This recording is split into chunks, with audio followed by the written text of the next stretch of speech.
The Zone Coverage Podcast Network. They may be drinkers, Robin, but they're also human beings. Hell yeah, let's get Stinko.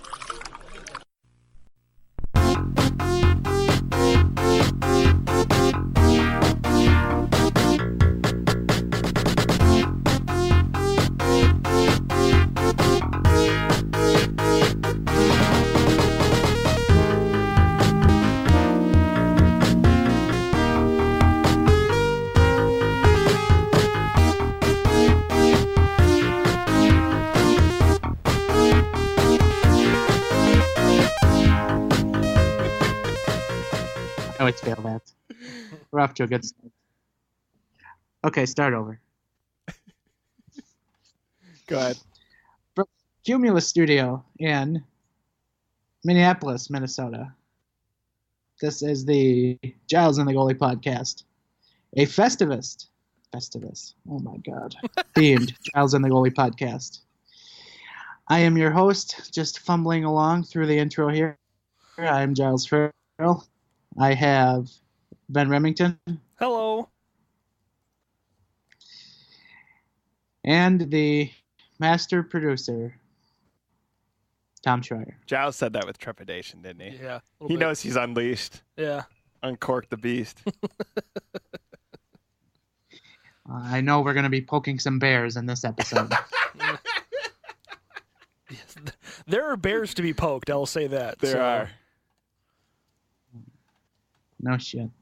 Yeah, this is our Festivus show. We are trying it out this year, see what happens. We're going to open up the phone lines and let the lovely listeners of this otherwise fine podcast call in and air out their grievances with the Minnesota Wild. But before we do that, Ben, do you have any grievances you want to air out right away? This is a long list. I've aired them throughout the year, so I don't feel like I have any that are stored up inside of me. I do a pretty good job of ranting on this podcast, but I think it's become more and more apparent to me how bad this summer was for Chuck Fletcher, and we've supported him, in years past, and I think for good reason. I think up until this summer, he had done, a well enough job. I'm not going to say he was like an elite GM or anything, but I think it's become more and more increasingly obvious to me every week how bad this summer was, how bad, he handled the expansion draft, and obviously the Poundville trade was everyone with a brain basically hated that one from day one. So, but I made mention of this before. They have this analytics team, and that analytics team told them to not play slow players in overtime, which was a stroke of genius that nobody could have saw coming.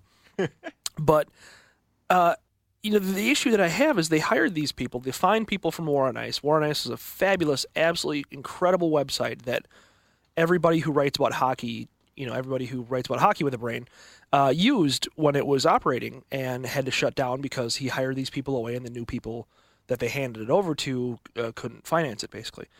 So you have these brilliant hockey analysts, and it feels like to me at least, every single move that they made this summer kind of spits in the face of hockey analytics.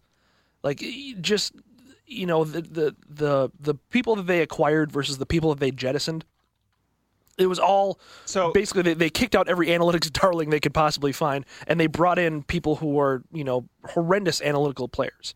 And that's what I don't, maybe there's something I'm missing there. Maybe they're just, they're playing chess and I'm playing checkers. I don't know. But it just feels like to me they have this incredible analytics staff, these brilliant people, and everything they did this summer basically just took a giant fat dump on that.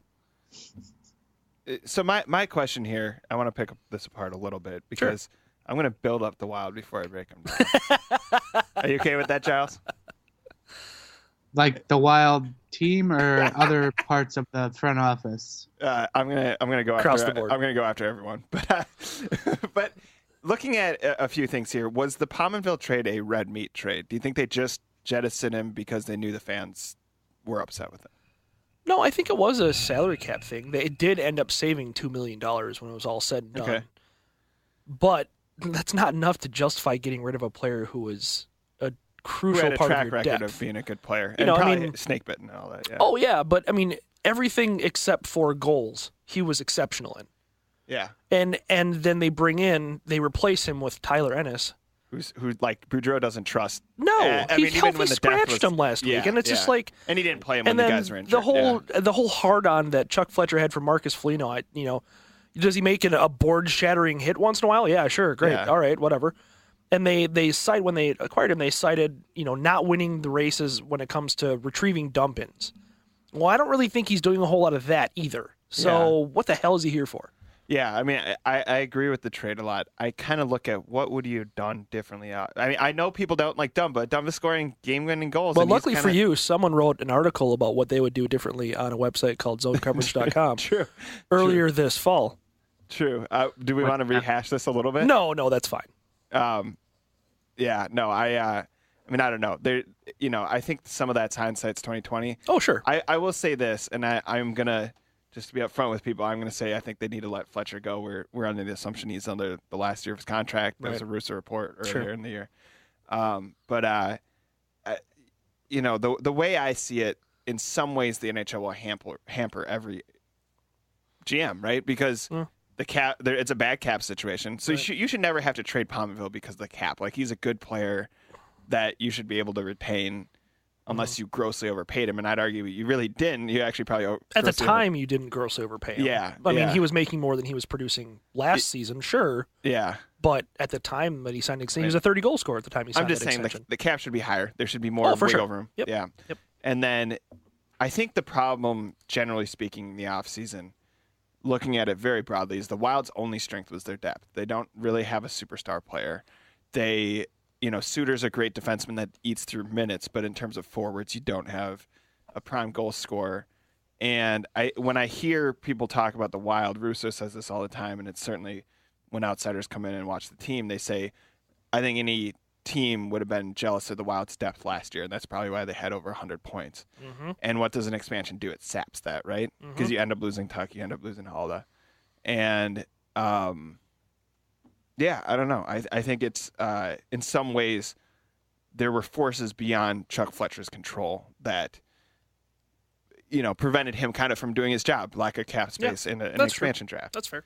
I think where I have a bone to pick is, why is Mikko Koivu signed? He signed for 2 more years, right? They signed an extension. Mm-hmm. And essentially you kind of have to pick between Stahl and Koivu, I think. I don't think you want 2 older players like that making that kind of money on extensions. And I'd take Stahl any day of the week. Mm-hmm. Beyond that, what's going to happen is if you want to flush the culture, and I think they have a rancid culture with the Wild. Oh, I mean, right? Coming out swinging, Tom. Rancid. I mean, you look at the swoons that they have every year, and the fact that there's just games where the guys play about 20 to 30 minutes, and they burnt out Yo. They're gonna burn out Boudreaux, who's had a track record of success, and they continue to underachieve. And it happened last year when they played well in the regular season and lost to a St. Louis team that they were better than. It's happening this year where they just any team, they can almost beat any team in the league. They can lose to just about any team in the league, and I think that's checking in and out game by game basis. And if you want to flush the culture, and if you want to kind of figure, reset the locker room, what you do is you'd let your captain go, you would name someone else a captain, and you would kind of start building around the Niederreiters, Zuckers, those guys, and kind of start moving on from the older players. I don't know if Zach Parise is going to be the same guy with his back issues. No, I really doubt it. Yeah, and I think you start to kind of push those guys out and kind of build the defensive core around that Spurgeon Suter, and then you hope Dumba kind of comes together offensively. It actually seems like the defensive core could come together at some point. It depends on how Mike Riley and Olsen and all those guys. Yeah, together. I mean, I've been less than impressed with Jonas Brodin this year, but I mean, we also had a lot of less than impressed moments with Matt Dumba as well. But he's bounced back rather nicely. Yeah, and he may be just always kind of a high risk, high reward player. Yeah. Yep. I don't know. I'm bullish on Dumba. I actually don't have much trouble with the defensive core. I more look at center specifically and just forward depth in general. And I don't know. It's kind of a kind of go back to that climber line. It's a simple game. You put the puck in the net more than the other team. Well, you got to have forwards that are going to do that. Yeah. And so I don't know. Giles, what do you think over there in Iowa? I think the Wild stink.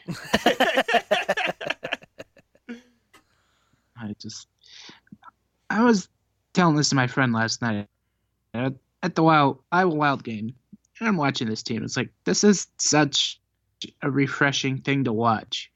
Like, the Iowa Wild, they're just kind of a scrappy bunch. Like, they might not be the most talented, but they're gonna give you a good effort every night, and you kind of enjoy watching what you're gonna get. And then you just look back at the Wild, and you're just like, oh, well, I know what I'm getting here. And it makes it difficult to, like, turn that on every night.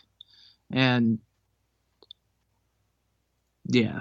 I think just the trades they made this last summer, like, even we were a little bit skeptical on it at the time, but we were just like, well, they should be okay. They should still be okay. Well, now we're seeing they're not okay. Right.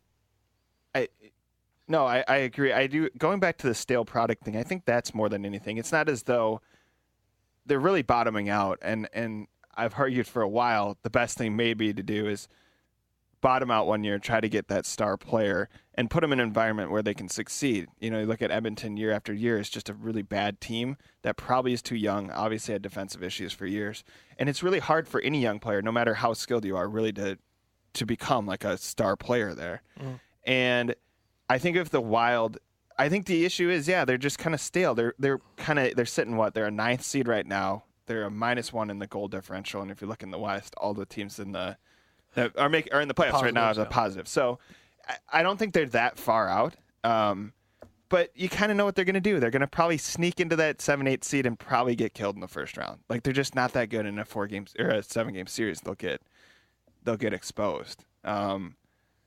But yeah, I think the stale product thing matters a lot. I mean, I find myself kind of watching because I feel obligated to watch now. Oh yeah. Not as much as, I don't enjoy it as much as I used to. Even last year, where you thought that you went in any game thinking they'd win, and maybe that they'd kind of break through eventually. Yeah, last year was a blast. Last year was refreshing. It was you'd watch a hockey game and you didn't know what the outcome was going to be.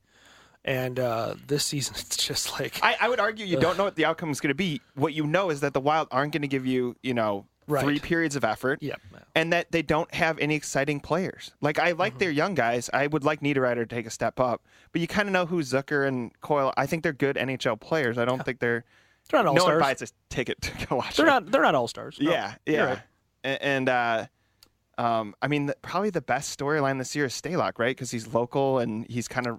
I mean, I'm stretching, but what is a good storyline this year? No, you're right. There isn't one. I mean, Stalock is to a point, but he hasn't been that good. I mean, he's been okay. He's been a serviceable backup, like Giles and I have said for most of the season. He's fine. He's having a good year as a backup. Let's not get too excited, and then people get too excited. So no, that's the best thing they have going is that it's like, well, that's not really all that special. So and I just think back to what the idea was when you got Parise and Suter. And if you wanted to look at one flaw in that team, you could look at the positives. You knew you had this slew of young players coming up who, by and large, at least are NHL players now. Right. And you had Koivu, who I would argue he's probably really who he is 2 years from now, right? He had a good year yet last year, but you started to see him kind of peter out. But you thought, he's still got a few good years left, which he did. And so you had your captain in place. What you didn't have is Marian Gaborik, right? Or kind of I'm thinking he's probably on the lower end of those star players, but but he was a 40-goal scorer. Yeah, a star player, and that's they never figured that out, and I think it's really hard to trade for one of those players. It's really hard to lure one of those guys. Well, they have a player that could be that good. He's in Russia. True. And there's more problems with that than possibly with the Wild team. You're pretty convinced that guy's Kaprizov? Yeah. I'm not going to say he's going to be an elite all-star. Yeah. He could be. Yeah. He could be, and he has more of a chance to be than any other player on this roster. He's a better chance to be. As the skill set to be really good. Yeah, I mean, he could be very, very good. He could be like, and you got him in the 5th round, which is ridiculous. Right. I do want to make a point here because Russo's hammered home that you took, Joel Eriksson Ek over Besser, right? Right. And you took, who did they take? Tom, it's 10 in the morning. I'm not trying to drink yet. Sorry, Giles. Hair of the dog, though. But I'm trying to think of who they took over Tarasenko. Was that? that was that Brodin? Was that the Brodin I'm trying draft? to think. I'll look this up while I'm talking. But Probably. Tarasenko brought some risk that the Russian issue, right? Yeah. And it was amazing when the Wild took Kaprizov because they had never dabbled with Russia before. Yeah, and I think they had one Russian right? player. Yeah.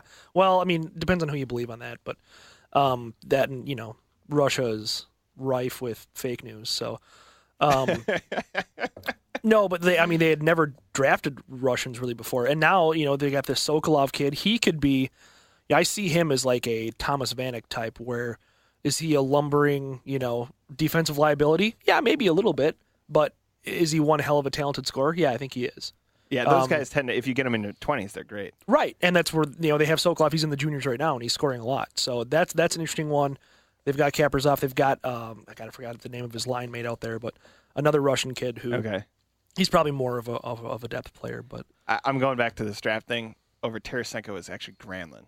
Who they yeah. took. Now, to be fair, that's not shocking. The best players generally were off the board then. That was the Taylor Hall, Seguin, Ryan Johansson. I don't Jeff remember Skinner. that draft at all, so Yeah, I don't know. This is 2010. I don't know what the air of mystery around Tarasenko was, but he was a 16th overall pick, and given his skill level, you have to think there was some hesitancy because he was right, because Russia, yeah. I think the KHL was pretty big still at that point. Like they were pilfering NHL players pretty regularly at that point still.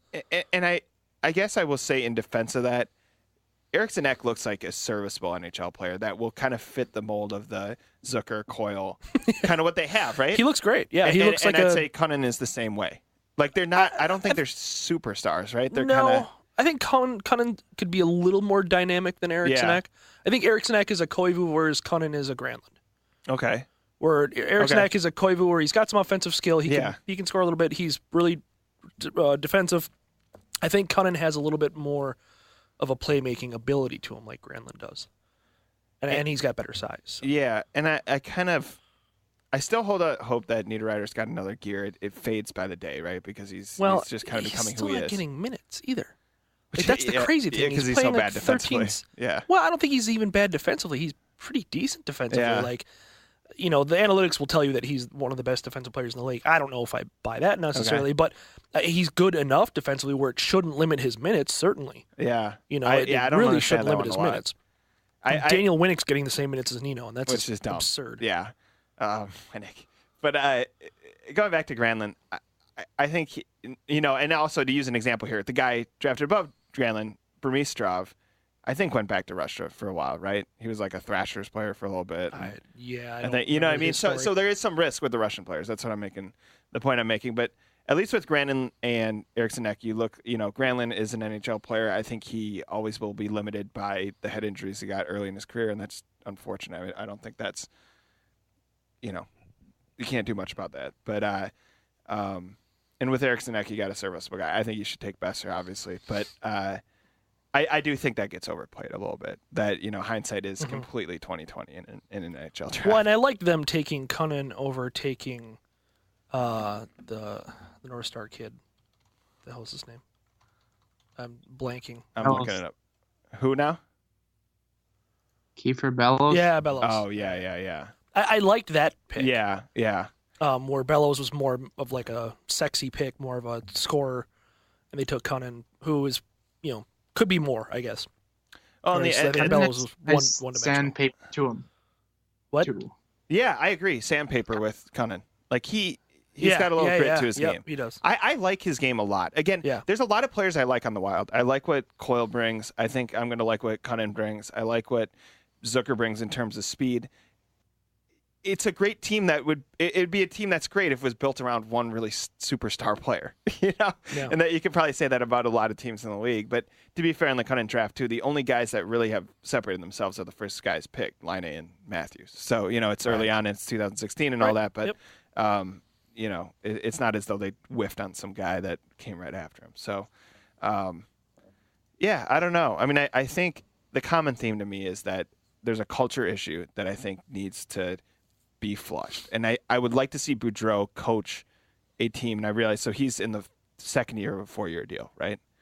I think he has 2 years left. I would like to see him coach a team that you flushed what you think are the issues with the chemistry issues, which you point usually at a captain, and you probably look at older players that may be out for themselves a little bit, trying to extend their career or whatever. And so I'd like to see that happen. And you know, I think that's my issue with Fletcher, is that you have to tie chemistry issues to him. Like, at the end of the day, he assembled the roster, and he has to know kind of who's who with the personalities.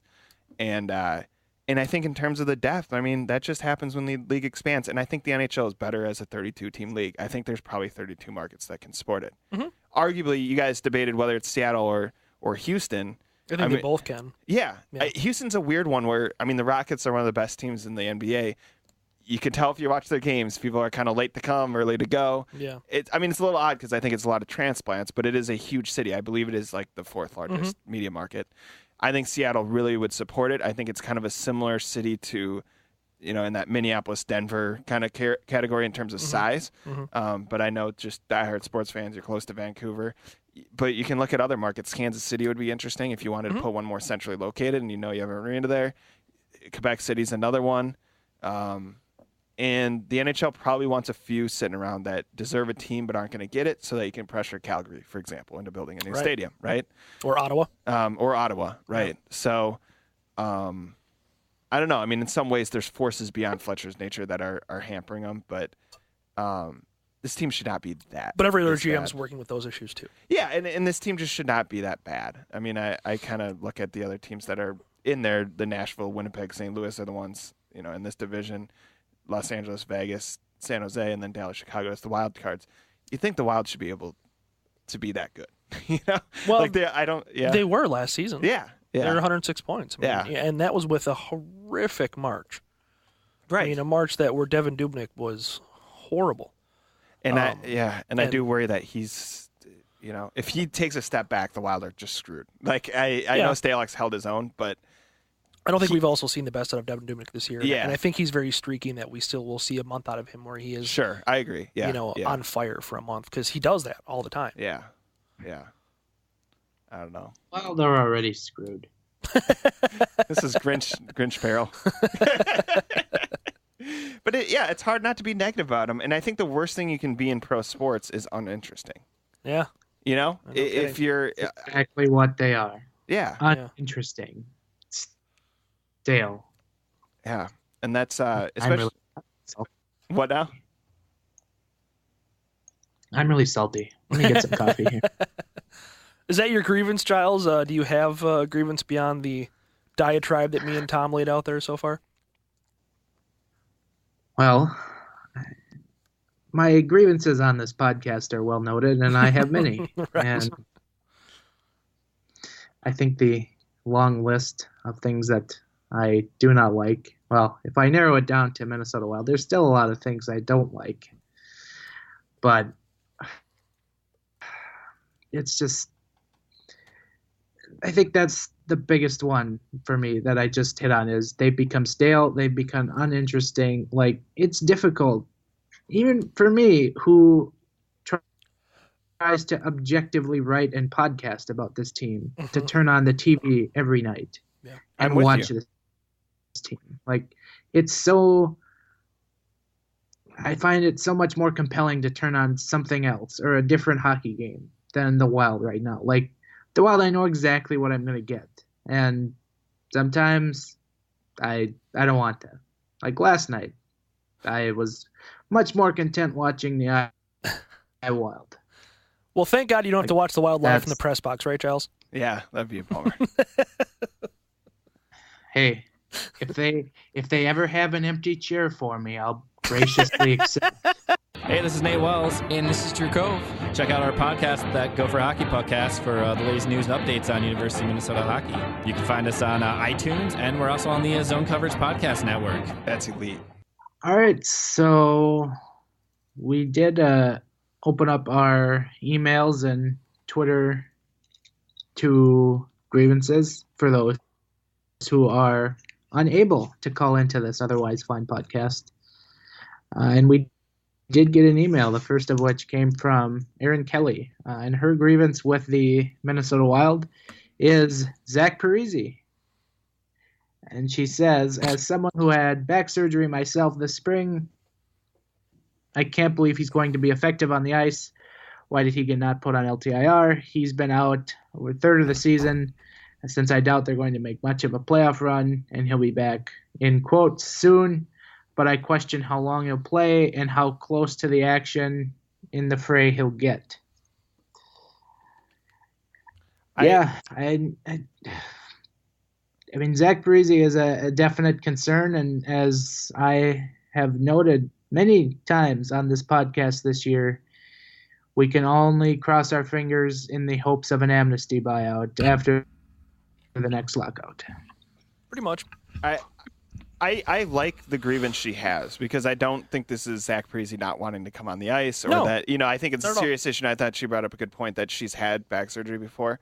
But this is mismanagement at the end of the day. Like, you have to kind of know, again, you have a medical staff that does reports. You have to kind of have an instinct of whether or not, A, he's coming back, B, is he going to, you always risk re-injury, right? Mm-hmm. You know he's going to get cross-checked in the back. Literally the first game he comes multiple times. Right. And, it's different if you're on the course to be a 100-point team, and a guy like Parise, and I think most competitive athletes will go, look, even if this is my last run, I want to see if we can go for it, right? Mm-hmm. And this is not the season you want to go out on. It just isn't. And, and so as much as, I think there's an argument to be made that Fletcher, if anything, you want that out of an owner, that he give two guys big contracts like that. That's obviously not chump change. These guys have to be reeled in a little bit. You probably should never sign an NHL player to more than 7 years. What, isn't that the max, right? Max is 8 now. 8? Yeah. Okay. You probably should never sign a player for more than that. Right. Even if it's Connor McDavid. You just don't know what an injury history will do to him. And I thought she framed that really well. That is disappointing, and it sucks because, like, he was such a likable storyline. He's from here and hardworking guy, two-way player, and I always felt he played like the guys do who, when they first come up to the NHL and they're excited to be there and they don't want to go back down. and it's funny that he did that even when he had as much security as he did. Right. And at the end of the day, he'll be fine. He'll probably have a front office job or some sort of job with the Wild as soon as he gets done. Well, So, I don't know. He'll probably do something that his dad did. Yeah. Where he's, running with like a youth program, or maybe even coaching in Shattuck. Who knows? Yeah. No, and that makes a lot of sense too. But yeah, I think she's right, and we talked about this. Certainly when his surgery went down, was that how long did anybody know about that injury in his back, and maybe it was a thing where it was fine and he was playing, and he obviously played all last season with it, and he thought that he could again, and then this season at training camp somebody sneezes on him and suddenly it hurts, and it's just like it's impossible to know who's at fault there, whether it's him, whether it's the training staff. I really doubt it went as high up as the front office making the decision that he didn't get surgery. I don't think that has anything to do with it. Yeah, so it's either him or it's the training staff or it's a separate doctor, whether it's the team doctor or a separate doctor that he saw. It's really tough to, and maybe nobody's to blame. Maybe it was a situation where he felt totally fine. Yeah. Until he walked into training camp this fall. It's just wild. He went from that to, like, I think it was one of the Russo reports that he was, having trouble getting out of bed. And, he sounded like an old football player, basically. Right. And I do wonder, that there's obviously, I don't know if they use Toradol in the NHL like they do in the NFL, but, there are painkillers and stuff. But also, these guys have an incredible pain threshold. Like, the fact that Coyle thought he could walk off, like, getting hit in the puck in the back of your leg, it's incredible. That's just an incredible pain tolerance. Yeah. And you think the way those guys play, he's getting beat up on every game. And, but yeah, something was mismanaged there, and at the end of the day, you really just hope he's fine, because you don't want him to become a bad story once he's out of the league. I think people will probably track him, as long as he's involved with hockey. He'll be in the public eye. Yeah. I don't think he's gonna be like Ryan Suter, who goes to his farm and he ever. He's gonna be back in the compound, like he's gonna be riding a tractor for the rest of his life. Yeah. No, he's the Brett Favre, I think, of kind of like the NHL. Just in Wisconsin instead of Mississippi or whatever. Right. But yeah, we have another question, Giles. We got some Twitter replies here. We've got Michael Brannon His grievance is, all I want for Christmas is for Fletcher to not make a panic deadline trade that further mortgages the future. Well, I think that's fair. There's going to be a temptation for him to do that. I mean, Russo had 6 sources tell him that he's on the last year of his deal. Yeah. And I haven't, I mean, I look at a few of those things. I understand the logic behind the Havlat thing. It was a bad trade, right? And not Havlat, sorry. Who's the guy from Phoenix they got last year? Hansel.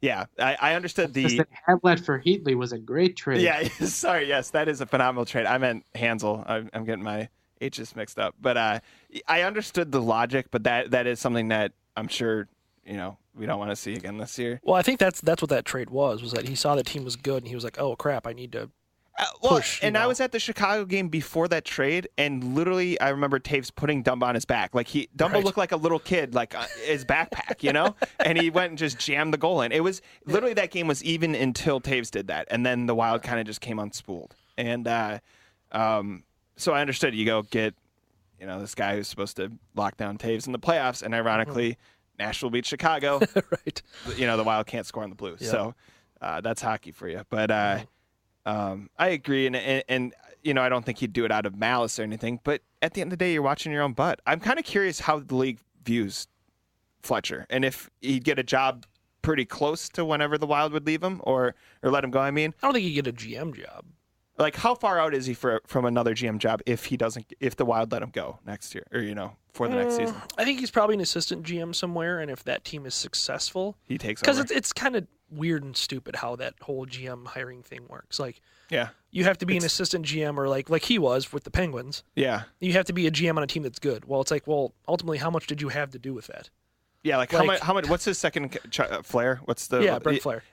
How much does I think Brent Flair's I'm sure he's helpful. I'm sure he does. Something. Yeah. But I don't know if if I'm Edmonton or whatever, and I want to fire my GM, that's who I'd hire. Right. Exactly. Yeah. But it's just like right now, do you go after the Penguins assistant GM now? Like, they had nothing to do with the fact that team drafted Sidney Crosby and Evgeny Malkin, and you know what I mean? Like, yeah. It just it's a weird thing how that works in the NHL. Like, it's almost that's why I like the John Chaika signing or hiring, I should say, in Arizona so much, because like he came, up from the top, and he was just a kid that had really good ideas, really smart kid, and they were like, yeah, let's take a flyer on him. Yeah. And it hasn't worked out for him so far this season, I don't think. But I like the move that he's made. I like that move also. I don't think it works in Minnesota, but I think if you're in a non-traditional market, especially when, there's just less pressure to the Coyotes to be good. Sure. I think that I like that move because, I think you want more smart hockey people. That's the most obvious thing I'll say here, but like you want more smart hockey people running teams. Yeah, and I don't think being an assistant GM for a winning team is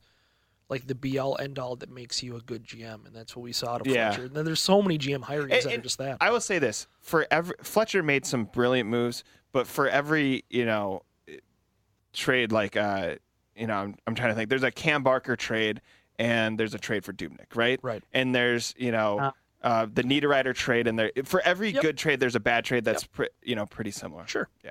And I think a lot of GMs are like that. Yeah. I mean, if GMs were, if there was a GM out there, I think that's what he is. Yeah. If GMs were out there fleecing everyone else 90% of the time, you'd have a super team in the NHL right now. Yeah. Like a and actually, that's a very fair point. That's true but he also, he's failed with other things too. That team hasn't picked very high, and when they have, they've done okay with it, but they've gotten lucky on some trades, and that's how you get a team without. I guess you can call PK a bona fide superstar, but without, an offensive superstar, that's how you get that kind of team to a Stanley Cup final. Yeah. But he's bold to make a trade. He's bold to trade a player he values a great deal for a player who he thinks could, help in a different area. Yeah. Well, yeah, like the Seth Jones trade for Ryan Johansson was. One of my biggest things with Fletcher is I feel like he overvalues his player to a fault. Like all the players that he's drafted. Like Jonas Brodin he is what he is at this point, and he's basically a very, very light version of Nicholas Hjalmarsson, and which is not good. And he was the third protected defenseman in the expansion draft. Like, that is overvaluing your players to a fault. Be bold and make a bloody trade. They could never pull the trigger on the Johansson trade. No. Like, well, they couldn't pull the trigger on the Druin trade who this summer too. Maybe it was Bodine, but so I think that's natural too. I think, first of all, I like the idea, generally speaking, as a general philosophy, groom your own guys, sign them to reasonable but long-term deals. However, you kind of have to check yourself, or you have to have someone who in the front office who's kind of almost your devil's advocate, who's saying, yeah, you may really like Charlie Coyle, but this guy's better, or you may like Brodin, but this guy's better. That's why you hire the War on Ice people. Yeah, that's what they're there for. Yeah, and the most cynical way I can view that is sometimes I do think people hire people so that information doesn't go out to other teams, less so that you're going to use it. Yeah, I mean, it's dumb. fine. It's dumb to think about it like that, but dumb to make a hire like that. But it feels like you should use. Yeah, right. You should be using those guys more. Right.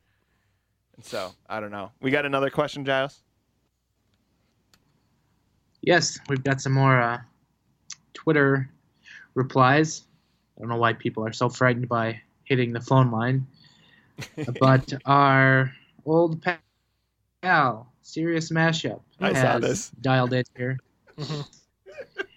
And he says the Wild won't make the playoffs and are not lucky enough to get Dahlin at the draft. If Wild somehow drafted him, he will be a bust. Lucky us. So I will argue with the last end of this. I think there's a culture issue, but if you were to switch GMs, again, you're probably buying out Koivu, but you kind of change the culture. There are enough good players here that this should be a good landing spot for a player.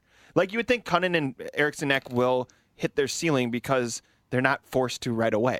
They're not. No one's hanging on Cunnin to be the only guy I'm thinking is Kirill Kaprizov, where if he came here, he'd be under a lot of pressure. However, if you're in Russia and dealing with all that stuff, whatever you get in Minnesota is nothing compared to that. It's definitely apples to oranges. But I'm trying to think. I would think that if they drafted a talented player, they would have success here. Where if you go into a place that, again, I'm using Edmonton as an example, but there's a lot of teams in the league where there's just nothing there. One guy cannot carry a hockey team. You can only play so many minutes a night, and right. You can only impact so much. And so, I don't know. That's but otherwise, that's a very Minnesota Wild fan comment. Which is funny because he's from Austria. But he's very much in tune with the Minnesota attitude. Also, you interviewed him, right? Yeah, that was your guy. Yeah, so you can read an interview with him on, which I think it is interesting when why are you a Wild fan if you're from out of the country, really even out of the state? So yeah. It was an interesting He's interview. not even a Tom Vanek fan. I know he doesn't like Tom Vanek at all. Which is funny. It's really funny. But I know, I think you're right, and I think, and I made this caveat in, I wrote an article about, I don't forget where I mentioned it. Oh, no, it was on my mailbag article about firing Fletcher. And I think the caveat, I'm still, kind of on the fence about firing Fletcher. I think it doesn't really matter, to be honest. I think a lot of people want it for justice sake. I don't think it is going to necessarily make this team any better anytime soon. That's kind of my argument on it. Yeah. Is it going to make the team better? I don't know if it's going to make the team better. But the caveat that I put out there, and I do believe this, is that, and this is going to take a lot of due diligence from the people above Fletcher, where it's like, if you fire Fletcher, can you repair the relationship with Kirill Kaprizov? Because obviously Fletcher has pissed him off. Like, there's no two ways about that. The regime that's in there now, not Fletcher specifically, maybe Fletcher specifically, but the regime that's in there right now has clearly upset Kaprizov. Or has not made the inroads enough to sign him. Yeah, at the very yes.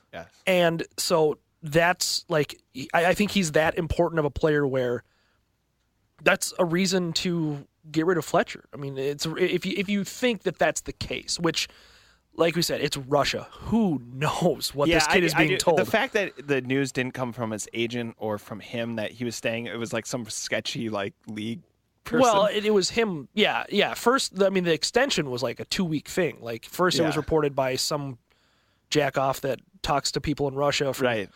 another state. And then, and then he had that interview when that was when it came out that he wasn't happy with the front office. And it's like, well, either he's being sheltered, which I absolutely believe he's being sheltered by his team and by that government even. I mean, by, that the team that he's on is Putin's team.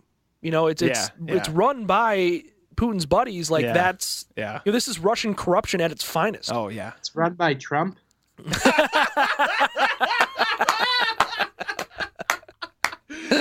Giles sniping from the back corner.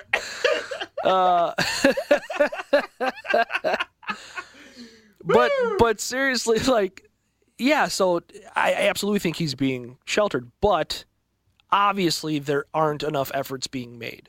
You know, and then that's kind of the issue. I do think the culture is an issue, and this is going back to the Yo defenders pointed at Fletcher immediately, right? And they said, if Yo goes, Fletcher's got to go.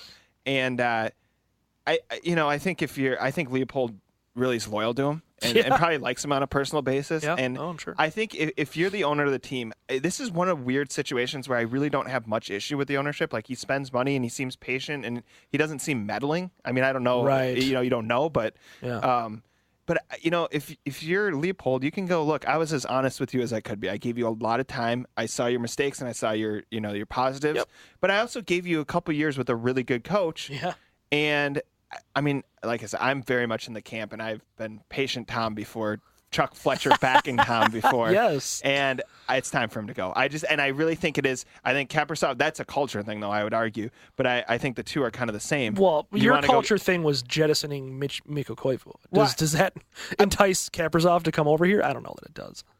Yeah. I mean, I don't know if that matters to him, but it's more you think maybe you can keep Stahl, and I would keep Stahl for 2 more years. You don't know if he'd kind of run out of gas. Then you got him for 1 more year at least. So yeah, and so I suppose then you don't really want him for 3 total. But yeah, I mean the other more than anything, I think you make a captain change, and you probably start kind of flushing out these older guys and go, look, this is at some point this is going to be Zucker, Coyle, Niederreiter, their team, and Cunnin and Koivu isn't going anywhere.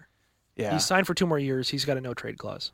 I know. There's no way he goes anywhere. Yeah, and that, like I said, there's no way. That's the move, but that's the move that kind of bothers me. Like, I'm like, that's a move you make if you're pretty confident you're going to be the GM for another couple of years. Well, he's, you're going to go kind of down with that guy's ship. Yeah, and I think Koivu has got so much respect that's why that deal got done as well, because he's the organization feels so indebted to Mikko for some reason. That's why they. I mean, he is the longest standing Wild player, right? Yep. And not only that, he was great last year. It's just he looks like just nothing out there. I mean, people are only saying that because he was on that goal drought. Yeah, but is he? I mean, was he on not a point drought, obviously, but yeah, he was the 6th highest scoring forward during that goal drought. Yeah, but the 6th high. I mean, but top 2 lines.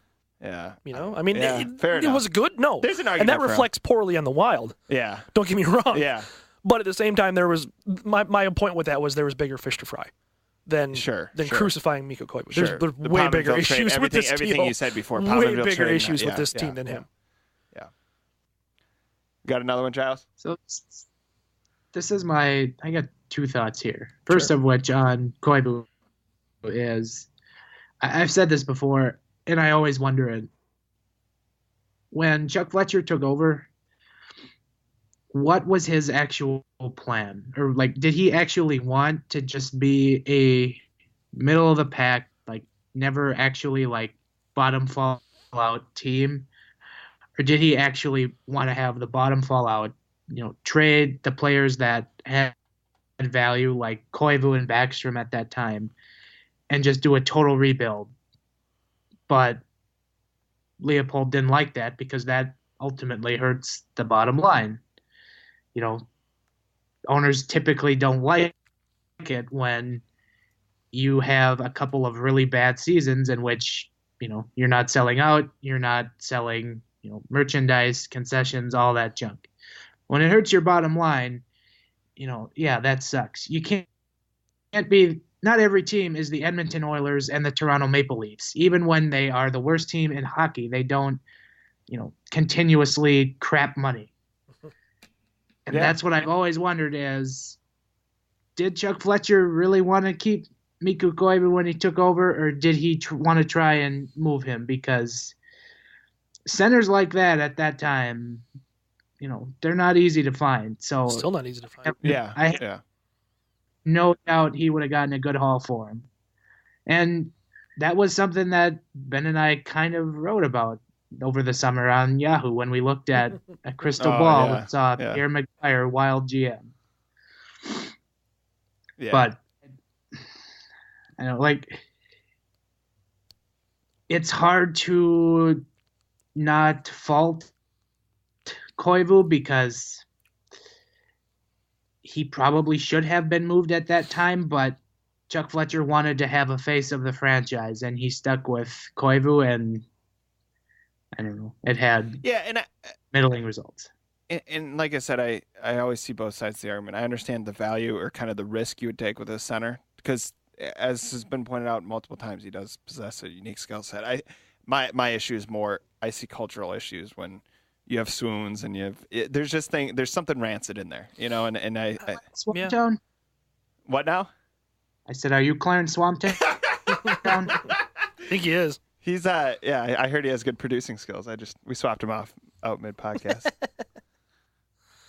I don't know. I can certainly take issue with Koivu about the team not playing 60 minutes every night.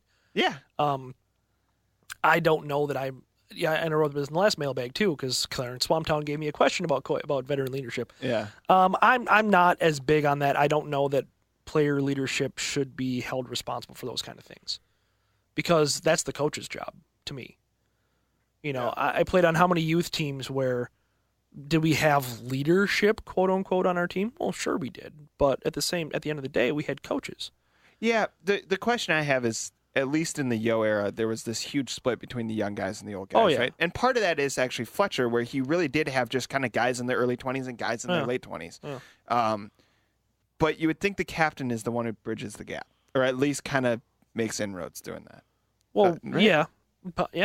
Yeah.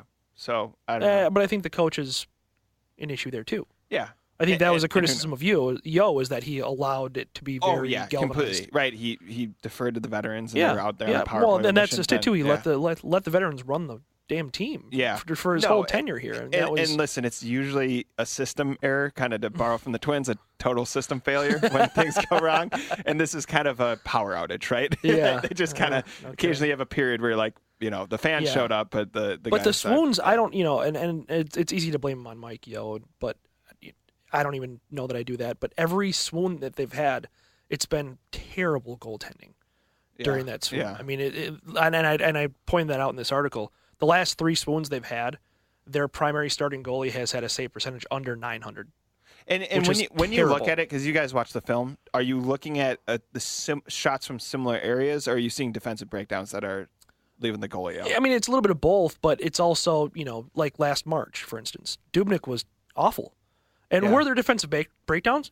I mean, yeah, there were some, but actually the team was playing well at that point. They were out chancing, or they were, as from the Corsi's perspective, they were playing well, and they were still losing because Dubnyk was just not sharp anymore. I mean, I don't know if he had just been ground down to nothing because Kemper wasn't starting very much, but he was not very good in March. The two thoughts I have cratered that month. Yeah, and the two thoughts I have there is goaltending is as much mental as physical, if not more mental, right? Yep. And the other thing, too, is you can blame the goalie all you want. At a certain point, you have to point to the GM and the coach because you ask the GM, who is the backup, and do you have someone in the minors who could back that person up?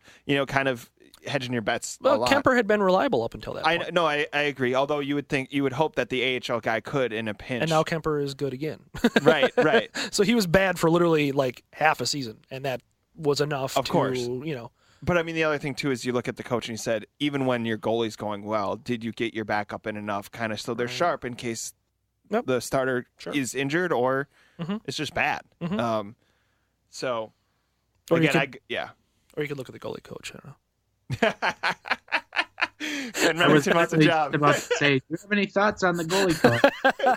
No, I mean, the Wild have been blessed with, I think, pretty decent goaltending throughout their entire history, and Bob Mason has been a part of that.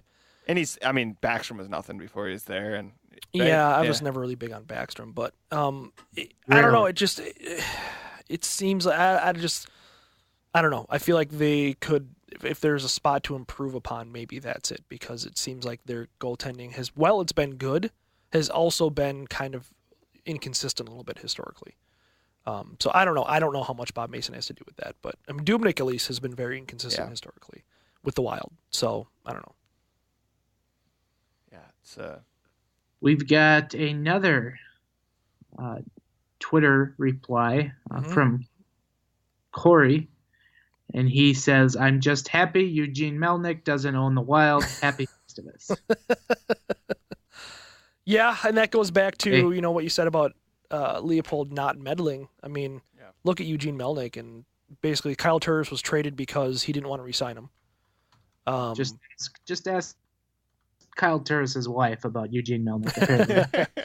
And then also, Erik Karlsson is kind of being shoved out of town because Melnyk is upset that he's not going to take a hometown discount, which he shouldn't.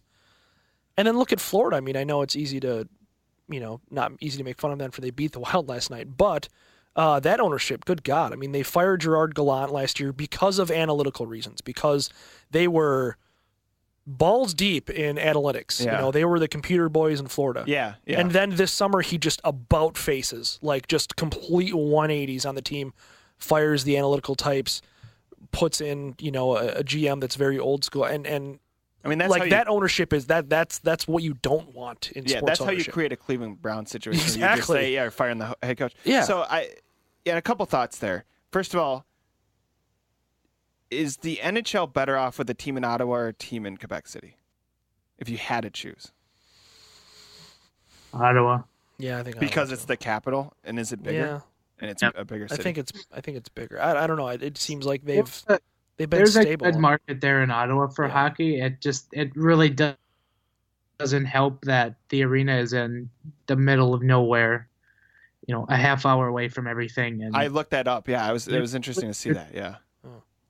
And also they just had an underwhelming product for really ever since their Stanley Cup run in like 2006. So it's hard to blame the fans for not wanting to commute every night out at least a half hour outside the city to see an underwhelming product. Right. It almost sounds like the Minnesota Wild if you put them in like Bloomington, Lakeville. No, Or Bloomington would be Lakeville. Yeah. Bloomington would be way too close. No, Yeah. Lakeville. Yeah, I mean, could you imagine like being somebody? We had a team in Bloomington already, Tom. and nobody showed up to that arena either. Imagine being a Wild fan from Blaine, and with this product, you have to drive to Lakeville 41 nights a year. And you know what? To be fair to Phoenix, like that's the same issue in Phoenix. Oh yeah, and that's the same Glendale's issue in Florida. a drive. And I've been to the Sunrise. Sunrise is not that close to Miami. No, so it's Fort Lauderdale basically, right? Yeah, but it's 20 minutes outside of that. All right. Yeah, so going to the Florida situation, I would treat that like Phoenix. Why wouldn't you just put young, they're going to make mistakes, and there are certainly arguments for the kind of old school scouting and stuff, but why not put, when you make an expansion team, it's smart to put older people, kind of the old guard in there to kind of set a culture or whatever for the team. But if you have that turnover, why not have kind of a young coach, young GM, go all in with analytics and then make adjustments from there and go, okay, here's what we're missing. We do need someone who values a veteran defenseman or values a, whatever. Certain things like that you can't really measure, but I don't get that. Like, again, you don't want the commissioner, certainly not this commissioner, meddling with the teams too much. But you do want to kind of send a subtle message that, like, if you're in a non-traditional market, those are the places to create opportunities for people, because you don't want to just drop a young person into Toronto. Like, they would just get eaten alive, right? And I think I don't understand that one. But yeah, I don't know. I feel like there's change coming in the NHL. We've been... I feel like it's been kind of quiet, outside of Winnipeg getting their team lately. But even that was a while ago. So I just feel like there's a move coming outside of expansion. There's a move coming, whether it be Arizona to Houston, or Ottawa to Quebec, Florida to Quebec, Carolina to Quebec. Somewhere in Kansas City. So there's something. Arizona to Houston makes so much sense. There's something coming. I didn't even think, I considered Kansas City as an expansion or a team. Now that I think about it, like, obviously Houston already has a stadium. Then you have a natural rival, if you will, for Dallas, and you're putting everyone in the central time zone. Yeah, I mean that makes a lot of sense. Carolina's an interesting. You would think there'd be enough transplants there to support the Hurricanes, but it seems but like they have issues. they're in Raleigh. Yeah, Which is it's in the triangle, but yeah. Yeah, but if I don't know, I feel like they would be a little bit better off if they were in Charlotte. Yeah. But I don't know. I mean, I don't know if they can share the arena with the Hornets. I don't know what that situation is like. Because that's part of the problem with Phoenix. They can't share the arena with the Suns. There's something with how it's configured. Really? So, Didn't they play there before though? Or did they that's a new arena for the Suns, I'm pretty sure. Okay. Yeah. The one down I was there, and it's okay. It's a really nice area. Yeah, it's a really nice area, but at the same time, like I understand why Phoenix is okay, or I should say the Coyotes are okay being in Glendale, because downtown Phoenix is a ghost town after about 6 p.m. at night. Yeah. It's literally like, imagine downtown St. Paul in the middle of the night. That's what downtown Phoenix is like too. Yeah. It's just tumbleweeds, Yeah. Let me tell you about Des Moines at 10 p.m. You're like, who was this guy who's yelling so loud? Struggling with waffles.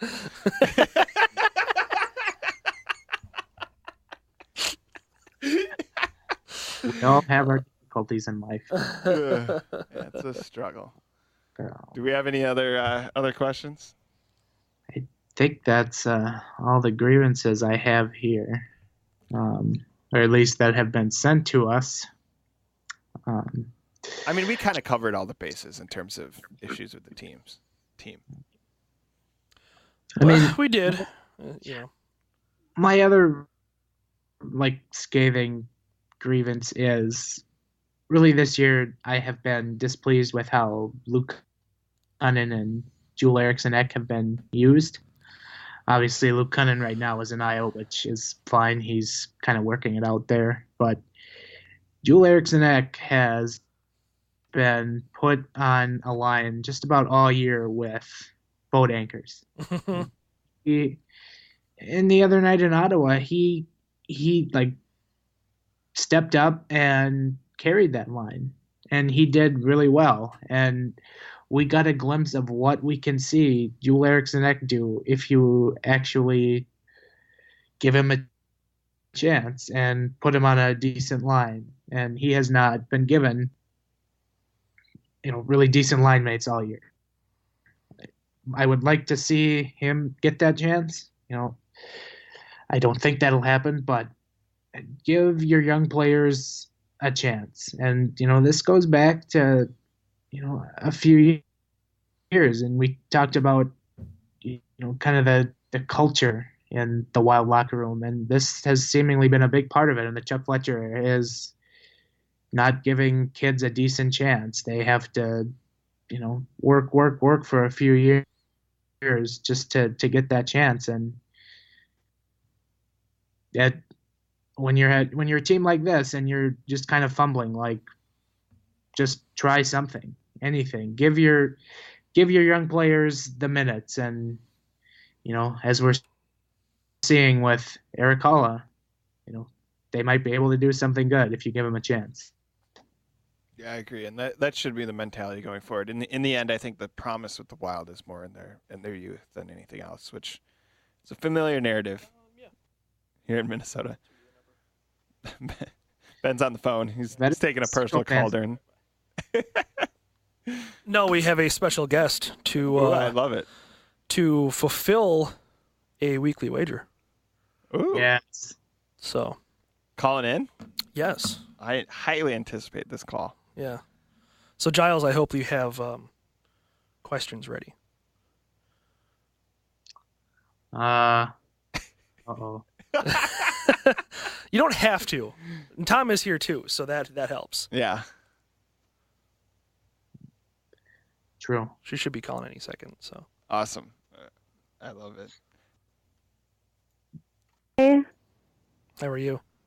Good. How are you? Do you sleep in?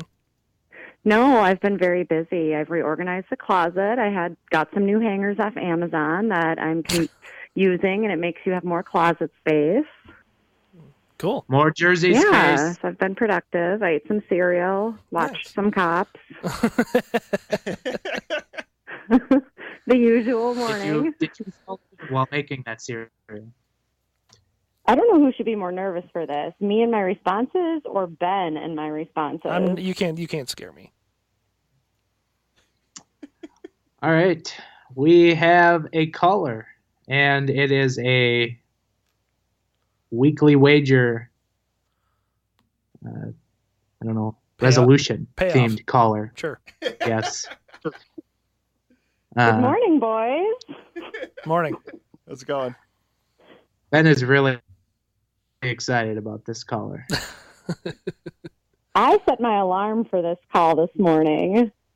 You were the only one, so. So I hope you have good stories for us, because Lord knows I've had my share of embarrassing stories on this podcast. So I hope we get something good, like the turkey making experience. Mm-hmm. Oh, that is just the tip of the iceberg with Mr. Remington.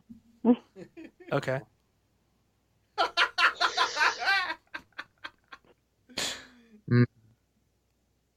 I was told that you have some questions for me that you want to know about Ben, and that I am very honest and will tell you anything you want to know. Let's see. I had these written down, but the problem is my written down sheet of paper is in Minnesota. Sure. So that makes sense. Trying to remember when my head hurts is not convenient for anyone. Jesus Christ. Okay, first question. Does Ben have a closet devoted to hockey jerseys? Yes and yes. Yeah. There authentic. are plenty of hockey jerseys in I call it the sports room / place I want all of Ben's things that I don't have to look at every day. Yeah, that's why the door is shut to said room. The door is shut to save on our heating bill, but it's actually shut so I don't have to see it. I suppose that's cats easier take when wager he's on gone Ben, all the and time. When Ben leaves for the week, my cats enjoy going in there and leaving little surprises for him for when he comes back. Mm-hmm.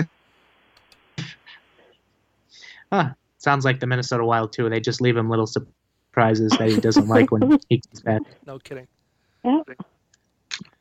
Well, that's nice. I don't know where I'm going with this. Jeez. Tom, help. But this is things we want to know about Ben. Well, yeah, it was we were giving one of our girlfriends, based on a weekly wager, the opportunity to. It's like a roast of sorts or questions. She didn't really know what to say, so I said, Giles. Well, no. Questions. I said, should I be preparing something? And you said, no, you can just answer some questions. So I said, okay, I am preparing nothing. And then Giles forgot the questions. He's in Iowa. Right. The questions are in Minnesota. Yeah. I'm trying to think how much we're looking at authenticity here, right? How often does Ben watch The Wild, and how often is he just telling us that, oh, yeah, I saw the game, and he just really wrote Russo's report? Well, let's just say how often, how could I phrase this nicely? If the Wild are playing, we're watching it.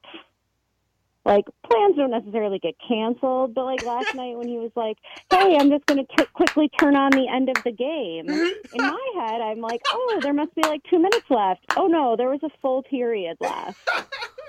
So it's not just oh, I'm going to check the score real quick. It's oh, I'm checking the score and it's just starting, so we're going to watch it the whole time. How much does he complain about the Wild when he's watching it? He complains more online than he complains in person to me. But I can tell when he's complaining online because his poor little thumbs are smoking on his phone. Yeah, I don't talk to her much, but I don't loop her in because she doesn't like it when I talk statistics. So, okay, you do talk statistics. Not really with you. She's old school. Yeah. She's the old scout in Moneyball. She just He's got a Ben gets really good upset face with me when I always ask when Gordon Bombay is going to come out. And that's generally when he stops talking hockey to me that night. Yeah. That is a fair question. Mm-hmm. She likes to mix in Mighty Ducks references, which is fine, but that's the only thing she knows about hockey. So No. I know other things about hockey. But the point is that Ben watches it pretty much all the time they're playing. So there. And if he's not watching the game, he's following it online. That's authenticity right there. There you go. I'm committed to my your hobby. Wild team. Yeah. Makes your girlfriend feel great. Can you tell that they're bad? Like, when you watch it, are you just like, yeah, this sucks? This team plays 20 minutes a night? Oh, yeah. Like, there's crap games that I've seen, and I'm just, like, completely over it, where normally I would change the channel, but Ben is so dedicated, he continues to watch the downward spiral of the game. Yeah. It's a car wreck. It's fun to watch. That was last night. That was last night for sure. 3 goals in the third period. So, yeah. But it kept watching. watching. Oh, yeah. I stopped watching once I realized that there wasn't 30 seconds left of the game we were tuning in for. To be fair, the Wild didn't realize that either. Yeah, that's true. They had no idea there was a game going on. Yeah, they're like, oh, there's a third period to this? Yeah, whoa. Should have showed up for that. Okay, here's a hypothetical for you. The Wild get up by 2 goals in the first period. Are you optimistic or not really about their chances of winning? I feel that's kind of a loaded question. It depends who they're playing, when the goals were scored in the first period. Were they easy goals or were they good goals? Like, there's more than just, oh, they're up by 2, they're going to win. She doesn't know enough about the rest of the league, I feel like, to kind of make that judgment to where you would know if it's good or bad. Oh, yeah, you could hypothetically tell me who they're playing, and that would mean nothing. I would have to see the first period in order to tell you if I felt they were going to win or not. But you did very much enjoy when we went to the Lightning game a couple of weeks ago. Do you know why I enjoyed that so much? There was a giant bug zapper hanging from the ceiling. There was. Oh, yeah. You watched that in Tampa? Yeah. Yeah, their mascot's hilarious. And they actually have better fans than people think. They have really good good fans. Eye level to the bug zapper. Yeah, she really enjoyed that. And then there was also a bunch of Jets fans behind us, doing the True North bit and cheering. Yeah. And she even so much after the game turned around and gave him a bunch of shit as we left. That's amazing. Yeah. I almost turned around and gave him the suck it symbol. Oh. That's amazing. That's wonderful. So I asked the 2-goal question because when Jamie watches games with me, the Wild will sometimes get up by 2 goals and she'll get optimistic, and I've just tried to teach the art of Minnesota sports. So I tell her, no, there's plenty of game left. They will come back down to earth. I feel with hockey, because it's usually a lower scoring game, I guess you could say, that I don't get optimistic until it's the very end, and maybe they're up by 2, and then it's like, well, they'd really have to pull off a miracle to get 2 or more goals now to catch up. So, yeah. What you gotta look at Ben. Does he have a second team? Is there another team in the league that Ben's kind of eyeing as the Wild descend into their mediocrity? No, all we've really talked about as far as other teams in the household is the Vegas team this year. Makes sense. Because obviously that was a big deal. But not even really about how they're doing, just like generally how they're doing. But we don't really tune into anybody else. He's mentioned, wanting to go up to see like Montreal games, essentially just very fair. Canada. That'd be awesome. Yeah. But no, we really only follow the Wild, I would say. I love how you guys are looking for skeletons in my closet, and there are none. We literally started with the closet. Like, of course that's what we're looking for. Nice try, guys. I know what we can talk about back to the closet. Ooh. Who has more shoes? Ben I do. Or Roz? What? Yeah. Who has more shoes? There's a Ben caveat to or this. Roz? I'd never throw away old shoes, so I have a bunch of like. How old... many shoes would you wear tomorrow? I want an answer from both of you. How many shoes in that closet are shoes you would wear tomorrow? It depends on the situation. That's why I keep some money around, because I feel like I have lots of pairs. Wearing every single pair of them. Right. Me too. It just depends on the situation. Like, whether I'm working out, whether I'm, working I'm in on the the house. bedroom organizing the closet, and I look on Ben's half, and there are 3 pairs of shoes stacked on top of his clothes, plus 4 boxes of shoes on top of the Those clothes. are all dress shoes. I don't own that many pairs of dress shoes, you guys. I have to dress up for revelation. I have to dress up for. I have to wear dress shoes for work, so I have like 3 pairs. So, sounds like more than 3 pairs. More than 3 pairs? Dress shoes? I only have 3 pairs. I have a brown and a black, and then a shiny brown that I wear for like. That makes a lot of sense. Really nice stuff. That's factual, though. Yeah. Confirmed? So Ben has a closet for hockey jerseys and shoes. I kind of respect it more after hearing that. Also, in the closet that you're complaining about with all the shoes, yes, I have an entire shelf of hats. Like baseball caps? Yes. Okay. And that's probably... And some beanies. If you had to guess, Ben, how many hats do you think are in that closet? Probably 20 to 30 hats. I would say a solid 30. Yeah. And probably a dozen of them or more should never be worn by a human being again. Ever. Yeah. That's very common with guys. Yeah. And I definitely know people that have a lot of shoes, but that's hilarious. But the fact that we share the shoe Last- closet and Ben still has more than me is just kind of embarrassing. No, that's important to know. That's important to know for the people to know. I have one shelf and then a shelf of hats. Ben, don't qualify this.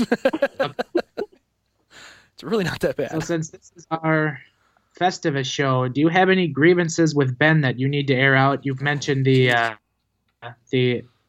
attention span during hockey games, and now the shoes. Are there anything else you would like to get off your chest? Well, he knows this grievance because I express it frequently that I'm glad you guys enjoy Benjamin's participation during games online as far as the back and forth banter. But then when you're in person in the house sitting there with him silently for the entire game, it's a little uncomfortable because I know he's upset about the game and wants to talk about the game, but we just sit there in silence and watch the game. So maybe I'd be able to talk more about hockey if we could talk during the game. To be fair, you can just follow him on Twitter. She's not in. She doesn't want to mess with Twitter. No one wants to be on Twitter. That's a good Nobody point. wants to be on Twitter. I support that she's not on Twitter. I have told Ben that it's my goal in life to create a Twitter account just to troll him online. You have your friends do that already. Your friend Holly reports on my Twitter page to you often. Yeah. Yeah. We're a bunch of bullies online, Ben. I've seen what you do on Facebook. I don't want to see you on Twitter. Come on. That makes me sound like a terrible person. No. I just mean no. You don't need to be on Twitter. Trust me. It's not. Twitter's full of the worst of humanity. It is. It really is. It's a cesspool. I'm gonna go back to Ben the. shows me things on Twitter and Instagram often and giggles about little kitties. Oh. Yeah. Does he? Funny Does pictures. he laugh at his own jokes when he tweets something during a game and it's funny? Like, does he laugh at that when he tweets it? And it's dead silence and then he just laughs, or no? Occasionally, yeah, I'll hear a giggle come out of him, or like if someone responds to something he had tweeted that's funny, he'll laugh about that. I'm not laughing at myself usually, more so just what other people. So, and then I think I laugh at myself more when it comes to the dad jokes of things. Yes, she is the dad joke queen. So I do want to circle back to Vegas real quick because we did. Yeah. We did. Do you share the passion? Nobody believes in Vegas more. Even the mayor of Las Vegas doesn't believe in Vegas as much as Ben Remington. Do you share the passion for Las Vegas that Mr. Ben Remington does? No. Las Vegas in general or the hockey team? In general, though, you can answer both. Yeah, no, I mean, as far as the hockey team, I think it's a great thing to have a team. It's going to be a huge attraction because who's not going to want to go to Vegas and see a hockey game? So I think for the city and for the hockey team, it's going to be great. Vegas in general, I'd be fine never going back there again. Every time I go, you pay a lot of money for really bad food. I saw a really terrible ex-burlesque show there once by mistake. Ex burlesque, like it's a burlesque show. It was called Ex Burlesque. We didn't see it you together. meant like the retired ones. Yeah. Yeah. It might as well have been. That's how bad it I was. expected 1950s Hollywood style, big feather, like wings and everything. That'd and be glitter. my expectation too. Yeah, no. It Instead, it was strobe lights and a fog machine, and I just don't even know if all the women had all of their limbs. Yeah, more. Like, it was very interesting. Yeah. More fake boobs than you could shake a stick at. Yeah. So, yeah, I mean, it is what it is. You got to go in with it knowing you're going to spend a lot of money to eat good food and see good shows, but yeah. She doesn't share my passion for Vegas. It's a strong Not at all, passion. really. It's a strong burning passion. I think Ben likes to go to get all those cards on the corners by the old women. the immigrants and the ladies and passing out the porno cards. flyers. I got a whole stack of those I once did and too. made it rain. And people weren't upset, which just blew my mind. What? Yeah, like people were like, oh, that's sweet, dude. I was like, that's like poking in your neck, man. No, I brought back like a whole stack. The first time I went to Vegas, I brought back a whole stack and I gave them to my little brother, who at the time I think was 17. Yeah. So it was perfect. Yeah. No, that's hey, it's free. Yeah. Giles, I think I got one last question here. Have you witnessed Ben try to rap Christmas presents? If yes, is he any good at it? I love this question. Love this question. I'm not very good at it. We did have a little wrapping of the presents party the other day. It wasn't quite as dramatic as the whisking of the gravy, but there was a few meltdowns. What? Wasn't a meltdown. Please continue. Ben, please be silent. There was not a lot of space to wrap presents, and he had set himself up across the room from me, but we were yet sharing the pen and the scissors and the tapes. There was just a lot of confusion. And then, you add in 2 cats and a dog, and it was just chaos. Mm-hmm. And so there was just a lot of heavy sighs and silence, and it was just one of those times where I knew we weren't going to be having conversations, and we were both just going to silently wrap our gifts together. I feel like you've gone... and he cut the paper a little short, about 4 times, I think. It was like twice. But it wasn't even close. No, and we had to kind of I will grant you the second time was pretty bad. Yeah, I don't even think it covered 3 sides. It barely. I feel like you've gone far over your minute that you were supposed to have. I feel like this has spiraled out of control. I thought this was a 30-minute interrogation. It feels like it. It's a full-blown Comedy Central roast going on right now. To talk about all your hats and shoes, Ben, so I can't help it. This was enlightening. We know that Ben is an authentic follower of the Minnesota Wild. Yes, hockey fan. That even if it's causing a rift in the relationship, he's going Vegas. He's going right back to Vegas, right back to that crappy burlesque show. Yep. We know that. I told him he can. He's a man of fashion. He's got brown shoes, shiny brown shoes. Whoa. I don't know if we should say a man of fashion. I own way too many T-shirts to be a man of fashion. He's a man of many clothes. I am a man of many. Throw things away. A man of many T-shirts. That's true. A man of many shoes. Yeah. Is this consistent across the board? Does Ben, keep old food in the fridge? Does he? Is he a hoarder? He collects things. Ooh. Yeah. When I hear the word hoarding, I picture like garbage everywhere, and you have to like walk over garbage. Yeah. So I wouldn't quite say that, but yes, I had some difficulties with the merging of the things and all of the T-shirts.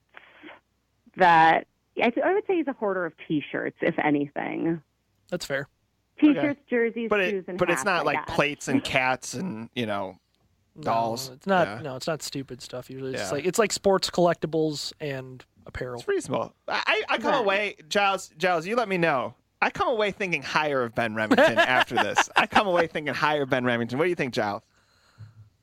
Well, what I take out of this is that Roz is definitely not alone when she says that she kind of feels, I don't know, kind of what the word, like left out or like neglected when Wild games are on, because I can get somebody else on the line here who can very much share those sentiments with you. Shame on you both. I really think that, I know it's not part of your wager, but I think that we have to see the second end of this.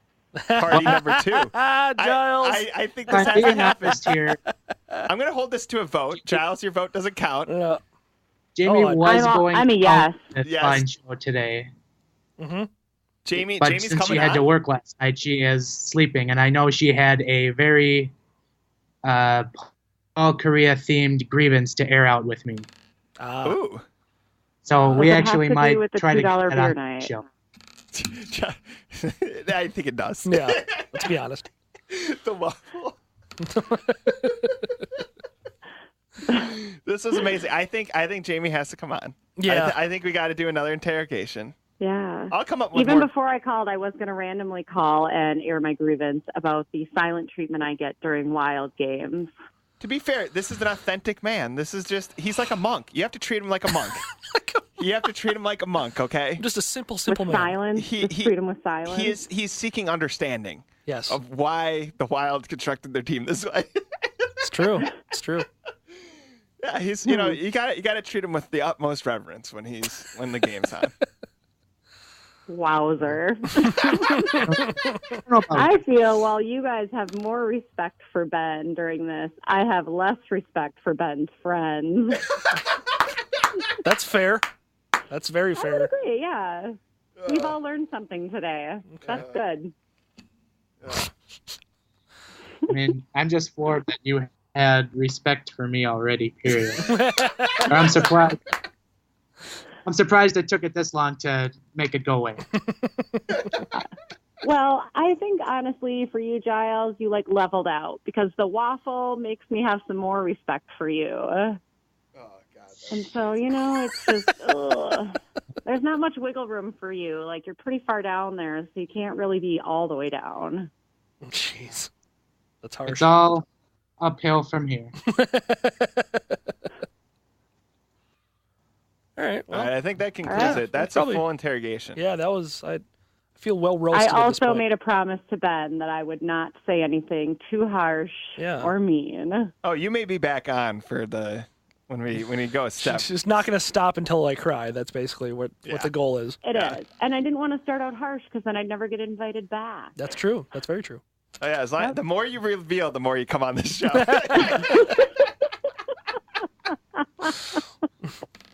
Oh, I like it. I'm glad we started with the shoes today, then. Yes. Yeah. It's a good intro. Those damn tennis shoes everywhere. Don't even start. All right. Stay you tuned guys later have for fun. some great behind-the-scenes footage of Ben when he goes home, and the airing of grievances on the shoes is continued. Sure. All right, Giles, take us out. So no, thanks to Roz for jumping on here, and that was definitely enlightening. Or at least Tom seemed to be very enlightened here. I may just started at a lower level than everyone else. That's entirely possible. I don't blame you. No, so is Roz still on with us, or did she? She's depart? on. She's on until the end. Oh, she's closing it out with us.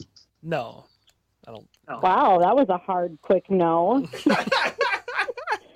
The true feelings come out. We're going to talk man. statistics. That's why. I think Ben's ready to close it out. No, I don't know where we're at on time. I think we're We're hour we're pretty- 25. Yeah, we're pretty high, I think. Your minute lasts 25 minutes. Yeah. No, Roz, thanks for jumping on with us. That was definitely fun, and I'm sure we'll have you We'll on do again. it at again when you some find your point. piece of paper with the questions on it. Mm-hmm. Yeah, when I retrieve those, I'm sure I'm gonna say some choice words because I will have remembered a question that I really wanted to ask. I'll just have to come back then. Yeah, no, we'll have you on again. Thanks for jumping on with us today. All right. Thanks, guys. Have a good day. Bye. Thanks. Well, very, very enlightening. No, we're gonna have Jamie on. I'm probably gonna get that story she wants to air out with me the next podcast. So That's amazing. it may involve Paul Correa and the Anaheim trip. I Oh, recently right. Sure. took. So That makes sense. Giles found true love. Or she saw the obsessive side with him when the whole Paul Correa thing in Anaheim. Yeah. Right. it may involve the emotion Yes. that I was showing when they teased me Oh. of retiring number 9. Oh man, I can't even imagine how livid you were. Well, not like right after. I would say in those 15 seconds where I actually thought that was happening. Right. But no, we'll have her share that, and I don't know. I'm sure she's got some other fine stories to share. So yeah, I think that'll do it for this show, unless anyone has any final thoughts. This was a whirlwind. I think we aired our grievances with the Minnesota Wild. Let the people do it, and then we learned. I'm glad Tom got to air his grievances today. Honestly, I'm feeling refreshed. I'm feeling lickety split right It's now. a Festivus miracle. Yeah, honestly, I'm in the Christmas spirit right now. I'm still waiting for Tom to air out his on-brand grievance. I'll leave that be. Let the people want more. Leave them wanting more. You'll do that via email. Oh. All right, that can do it for our fine Festivus show. We are on Twitters at Giles Farrell, at Ben Remington, at T Schreier3. We all write for a website called zonecoverage.com. It is a very fine website with some very fine people. Maybe not so much Colton, who likes Kharkov. So does Kirill Kaprizov, though. Probably. So check out zonecoverage.com. We cover all the Minnesota sports, and we do a pretty good job, in my opinion. I might be biased. I'm sure Tom is biased. I am. This podcast can be found via SoundCloud, Libsyn, iTunes. Please drop us an iTunes rating. We are also on Stitcher, Google Play, pretty much anything you can think of. We're there now. We are expanding. I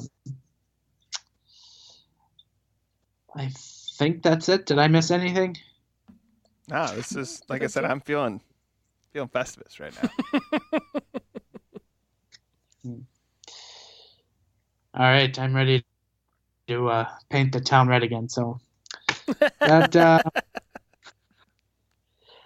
will do it for us. We will be back next week. We may have a special show in store for you during the week.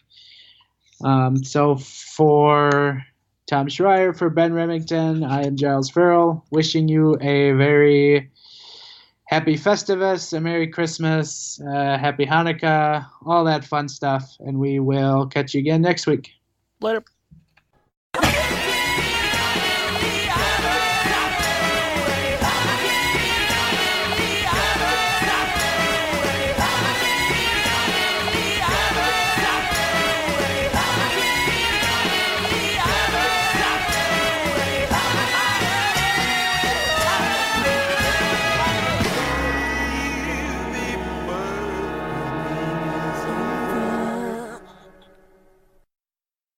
It's not resiliency. You're making it sound like we're good. That's all. I'm done.